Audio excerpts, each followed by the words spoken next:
হ্যাঁ ভাই বলেন ভাই। বলতেছিলাম, আপনি বললেন যে 1 ঘন্টা পরে ফোন দিবেন, তো আমাদের কোনো কিছু জানালেন না তো। ভাই শুনেন, আমি তো আমার বড় ব্যাগ নিয়ে বড় সমস্যা আছে বুঝছেন, মানে হ্যাঁ, ঢাকাতে হাসপাতালে ভর্তি, বাড়ি বই মানে মাথা বুঝে গেছে ঝামেলা বুঝছেন, মানে দেখেন।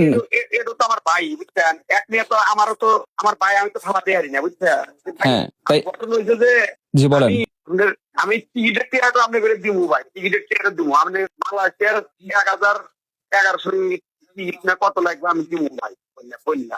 ভাই বর্তমানে টিকিটের দাম হাই, বুঝছেন, 1400, 1500, 1300, 1350 এরকম লাগতেছে। হ্যাঁ, কথা হচ্ছে, আমি একটা কথা আপনার বলি ভাই, কথাটা বোঝেন, বোঝার চেষ্টা করেন। হ্যাঁ, আপনি যদি বলেন যে ঠিক আছে আমরা টাকা পয়সা দেবো না, আপনি টাকা পয়সা ম্যানেজ করে পাঠান, দেন আমি সেই হিসাবে বলবো যে আপনারা গরিব ফ্যামিলি, অসহায় মানুষ, আপনারা টাকা পয়সা দিতে পারবেন না। এটা আপনার ভাই, এর আগের বারও তাকে পাঠানোর চেষ্টা করা হয়েছে, তখন আপনারা আপনারা ইয়া করেন নাই। হ্যাঁ, তা এখনো একই একই একই একই কায়দা করতেছেন। এখন তারা রাজি করানো হয়েছে বাংলাদেশে পাঠানোর জন্য। এইটা করলে হবে ভাই? বলেন তো আপনি, এটা আপনার ভাই না? না আমি তো না করে ভাই, আমার ভাই দেয়া বুঝুন। তাহলে আপনার কি অ্যাবিলিটি নাই দেওয়ার মতন কি ability? মানে কি ভাই, সুইঙ্গি তো লিখতে মনে করেন যে যে কোনো প্রসিস ভাই পাঠাবে পারে। তা আপনি বলেন যে ঠিক আছে আমি টাকা দিতে পারবো না, আপনারা পাঠান, এটা বলেন যে ঠিক আছে আমি অসহায়, টাকা দিতে পারবো না, বলেন এটা। না আমি আমি ভাই বলছেন যে আপনি যদি কিছু পারেন তে বলেন, আমি ভাই এই কথা বলতেছি আর কি, আমি তো আর বলতেছি না যে আমি কম বেশি আপনাকে দিতেছি ভাই। ভাই আপনি কম বেশি না, আমার কথাটা বোঝেন, আপনাদের দেওয়ার মতো অ্যাবিলিটি আছে, বুঝতে পারছেন, সে অসহায় না।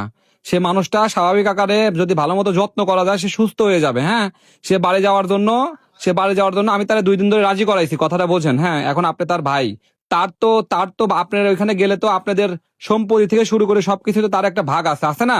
আপনার ওইখান থেকে দেন, পরে আপনারা ওইখান থেকে কেটে নিয়েন, সমস্যা কি আছে এখানে? চিকিৎসা ভাই, আপনাদের তো সে 19টা 20টা বছর মালয়েশিয়াতে কাটাইছে, সে তো আর মানে আইসেই তো আর অসুস্থ হয়ে যায়নি, আপনাদের বাংলাদেশে টাকা পাঠায়নি আপনাদের জন্য। কম বেশি পাইছি তো, আমি না করতে। না দেখেন, এখন আপনি যদি এটা বলেন, হ্যাঁ, পরে কিন্তু দেখেন আপনি পরে আমার দোষ দিতে পারবেন না যে হ্যাঁ আপনি এই কথা বলছেন, কি ভালো কি মন্দ। হ্যাঁ, আপনি আপনি যত দেরি করবেন এদিকে টিকিটের দাম তত বাড়বে, বোঝার চেষ্টা করেন। আর লোকটা, ও কিন্তু স্বাভাবিক থাকবে না। হ্যাঁ, ও যখন এইগুলো কথা শুনবে তখন কিন্তু এমনিতেই ভয় পায় মানুষ দেখে। দেন এটা আপনি বুঝতে হবে, এটা আপনি অসুস্থ ভাই, আপনার আর একটা ভাই হসপিটাল আছে, সেও অসুস্থ। আপনি এক ভাইয়ের জন্য লাখ লাখ টাকা খরচ করতেছেন, আর এক ভাইয়ের জন্য মাত্র মানে কয়েক হাজার টাকা লাগবে, সেটা দিতে পারবেন না, হইলো বিষয়টা? বলেন তো খলিল ভাই। না আমি তো ভাই, না আমার বললেন তাই আপনি ভাই কিছু পারবেন যে বলেন যে কত পারবেন তোমার। আমি তো ভাই সম্পূর্ণ দিতে পেরেছি না, মানে আমি তো দাম পড়ে গেছে আর একটু বাইক নিয়ে বুঝছেন, একা মানুষ বুঝছেন ভাই, আর তো ভুলে গেছে হাসপাতালে বুঝছেন, কতটা লাগবে তা আল্লাহ।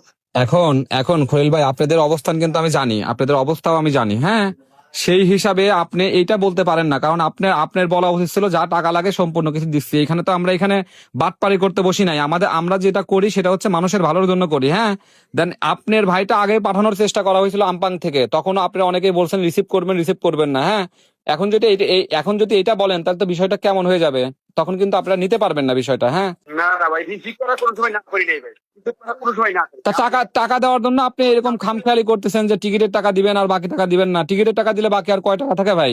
ভাই আমি একটু বিপদের মধ্যে আছি বর্তমানে, এই জন্য বর্তমানে আমার কাছে টাকা নাই, এই জন্য আমি ভাই এই কথাটা বুঝতেছি, বুঝেন না কেন আমি বুঝি ভাই। আপনার হাতে দিবেন ভাই, আমার হাতে তো চিকিৎসা করছি আবার ধরেন।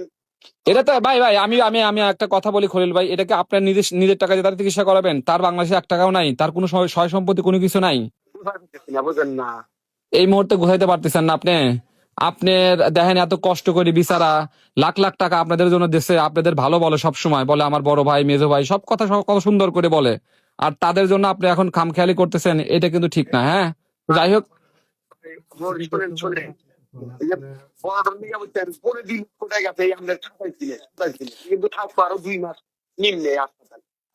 আমি তো বললামই যে আপনি এক ভাইয়ের জন্য যে চোখে দেখতেছেন, আরেক ভাইয়ের জন্য আরেক চোখে দেখতেছেন, সিস্টেমটা কেমন হয়ে গেল না?